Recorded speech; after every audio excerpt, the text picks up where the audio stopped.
Good morning, everybody, and welcome to a review of Roll Over and Die, episode 11. I would propose a toast right here. Because, finally,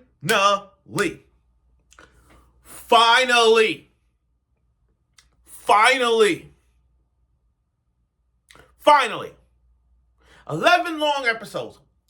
We finally got to this moment where I look outside and it's bright, sunny morning on a Friday, telling everybody, hey, freaking man, amen. You understand? Flum did the thing that we all want MCs to do. So much so that Flum Flum did it. Flum effing did it. The one thing we know about it is going revenge against people we don't like. Finish the story. Finish the job. Kill that person who messed up your life. Now for me, from Rising of the Shoe Hero, had a shot. Now for me, had a shot against bitch-ass Mike, could have killed him. But no, he's a nice guy. Flum going through so much trial and tribulation, going through so effing much, to a point that after watching last week's episode with that cliffhanger and the next title said Deanne and Flum, I wanted to see Flum was going to do against Deanne. And I pray that it wasn't one of those like, don't forgive this guy. Don't forgive this guy. Just beat the shit out of him. Just kick his ass. Just stab him multiple times. Just do those things. I wanted to see it. And damn it, it was good. So, like I said, last week was one of those depressing episodes. We learned more about Ink's backstory. And then we got to this episode where we're like, okay, the moment that I've been waiting for. Deanne is like a mini boss. He's like one of those boss battles that you see. Like, if you go to Resident Evil, just use Resident Evil example. Deanne is more of the, you could say, the village chief from Resident Evil 4. He's like the village chief. And then you got the Church of Origins, which is kind of like Sadler's place. But I like Resident Evil 4. That's the best Resident Evil 4 game. That's why I compared that. But you see what I'm getting at. So, was Flum going to finish the job? Or around it? Maybe talk? We don't know. But let's get right to it. And Roll Over and Die, episode 11. Okay.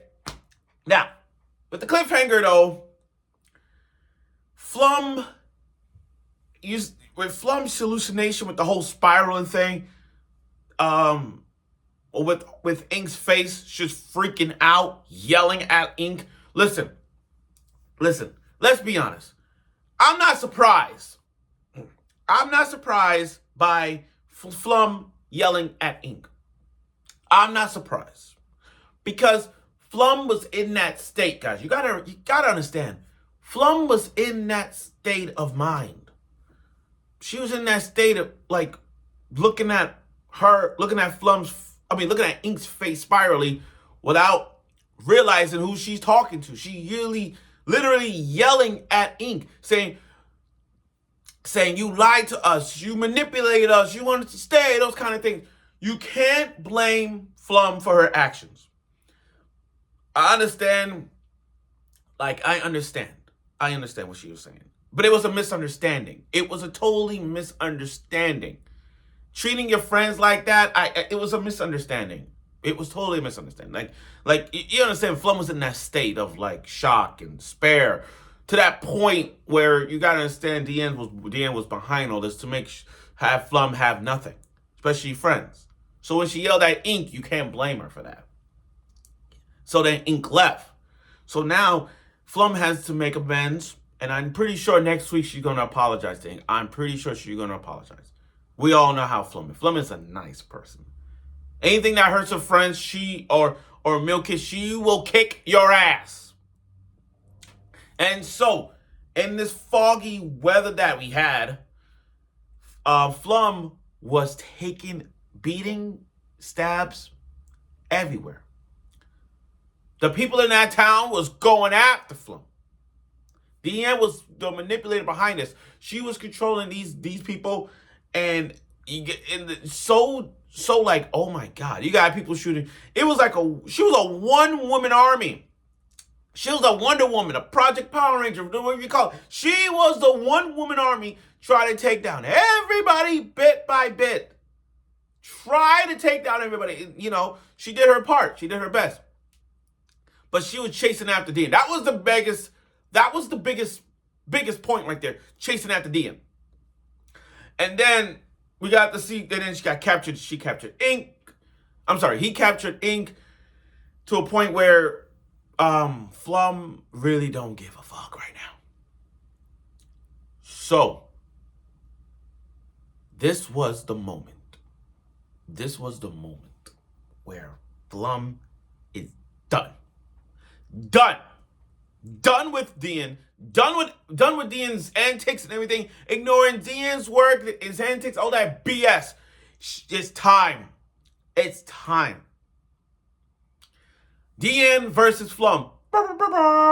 Yes, this was the fight I wanted to see. Now, the whole fight between Dean and Flum, Dean was like a friggin' regenerator, like village chief, with these spirally tentacles coming out, and every time he sliced Flum's arm and leg, she keeps regenerating. That's a video game that Grace from Resident Evil Requiem should have. Think about it. Can you imagine Grace with that ability? To have, anytime she gets eaten by that giant-ass creature sister of a zombie, we can just, like, bite her and he gets regenerated. Like, we need something like that.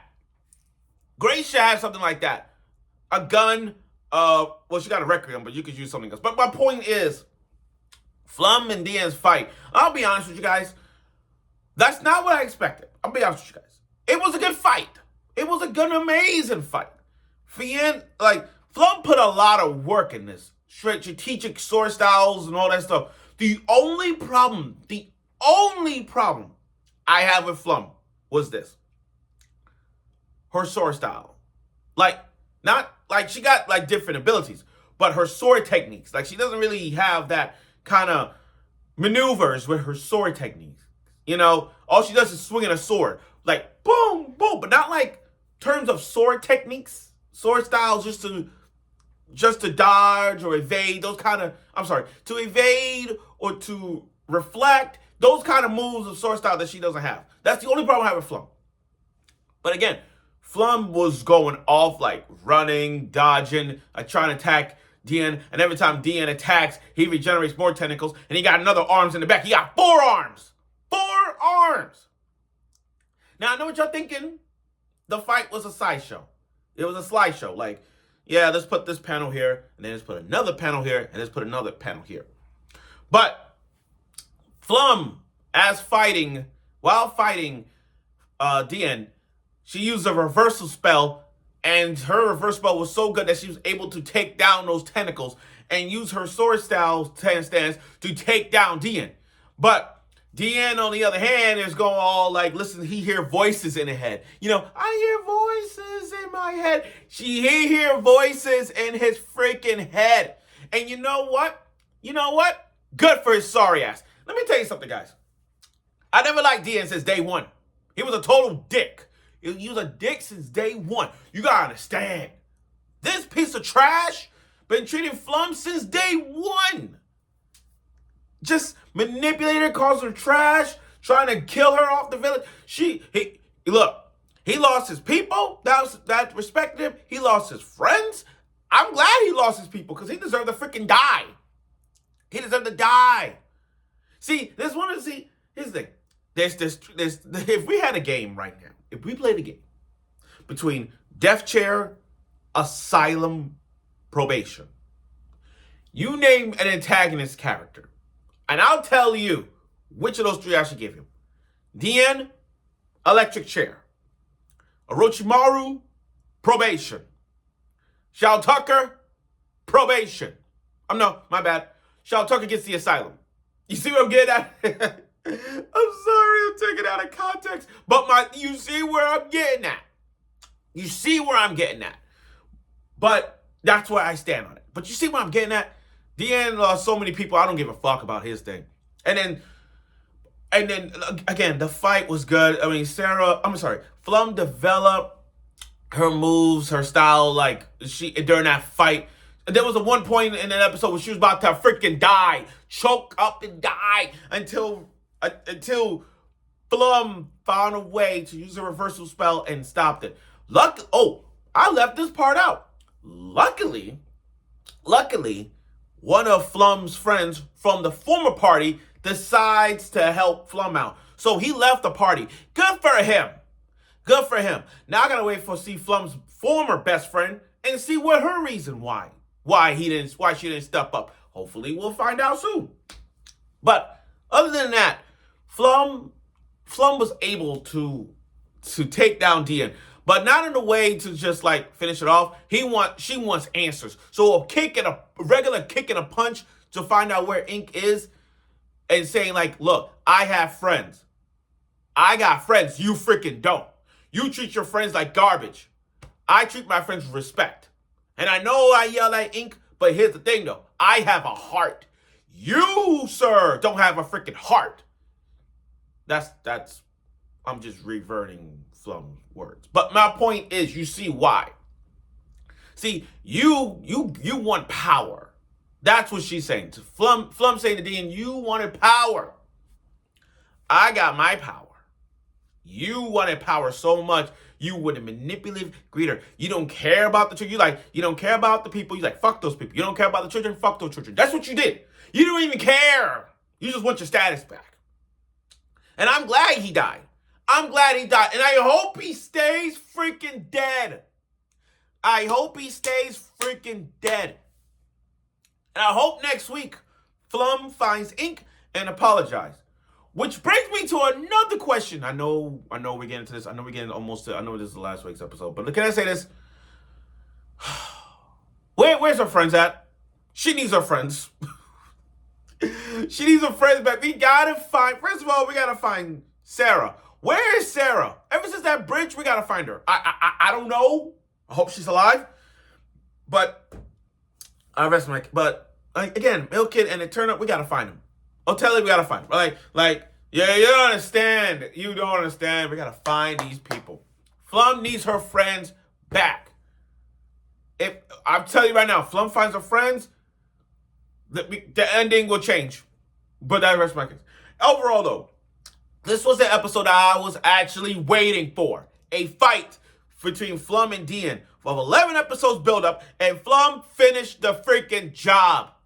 Hopefully, Dian doesn't come back. I really freaking hope that piece of trash does not come back. But again, this is a way for us, for next week, for Flum to apologize to Ink. I understand people are frustrated after what she said. To Ink, I get that. But again, this was a misunderstanding. She went over the boundaries that should never happen. But this is one of those things she's going to apologize and she'll make it up for it. And we all know Flum is a nice person. So thank you for watching my review of Roll Over and Die, episode 11. I look forward for next week's episode, and let's see where this goes. Thank you.